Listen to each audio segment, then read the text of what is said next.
નમસ્કાર, આપ નિહાળી રહ્યા છો અડીખમ ગુજરાત. આપણી સાથે હું છું રાકેશ પંડ્યા. મહીસાગર જિલ્લામાં રૂપિયા 123 કરોડના નલ સે જલ કૌભાંડમાં સીઆઈડી ક્રાઇમ બ્રાન્ચે વધુ એક કોન્ટ્રાક્ટરને દબોચ્યો. આ કરોડો રૂપિયાના ભ્રષ્ટાચાર મામલે સંડોવાયેલા વધુ એક કોન્ટ્રાક્ટરની ધરપકડ કરવામાં આવી છે. સીઆઈડી ક્રાઇમ બ્રાન્ચે આરોપી બાબુભાઈ ખેમાભાઈ પટેલને હાલોલ ખાતેથી દબોચી લીધો છે. આ કૌભાંડી કોન્ટ્રાક્ટર બાબુભાઈ પટેલ સામે રૂપિયા 14,38,314ની લેણી બાકી છે.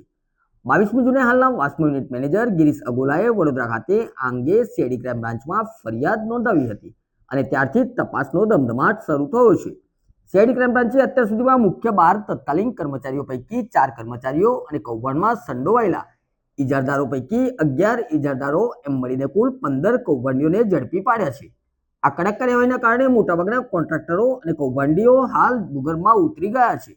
બીજી તરફ કૌભાંડમાં સંડોવાયેલા આરોપીઓને કાયદાકીય મોરચે પણ મોટો ઝટકો લાગ્યો છે. અત્યાર સુધીમાં 16 કૌભાંડીઓને આગોતરા જામીન માટે કોર્ટમાં અરજી કરી હતી. કોર્ટે આ તમામ 16 અરજીઓ ફગાવીને નામંજૂર કરી દીધી છે, જે સીઆઈડી ક્રાઇમની તપાસ માટે એક મોટું સમર્થન છે. જો કે આ સમગ્ર કાર્યવાહીના સીઆઈડીની કામગીરી પર પણ અનેક સવાલો ઊભા થયા છે.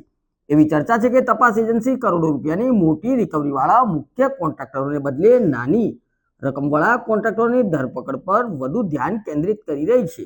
શું આ કાર્યવાહી માત્ર દેખાડો છે કે ખરેખર મુખ્ય સૂત્રધારો સુધી પહોંચવાની તૈયારી? સીઆઈડી ક્રાઇમ બ્રાન્ચ દ્વારા કૌભાંડમાં સામેલ તત્કાલીન સરપંચો તેમજ તલાટીઓની યાદી પણ મેળવી લેવામાં આવી છે, જેના પરથી સ્પષ્ટ છે કે આગામી સમયમાં તપાસનું દાયરું વધુ વિસ્તરશે. આ સમગ્ર કૌભાંડના મુખ્ય માસ્ટરમાઇન્ડ કોણ છે અને ક્યારે થશે તે મોટા માથાઓની ધરપકડ, તેના પર અમારી નજર રહેશે.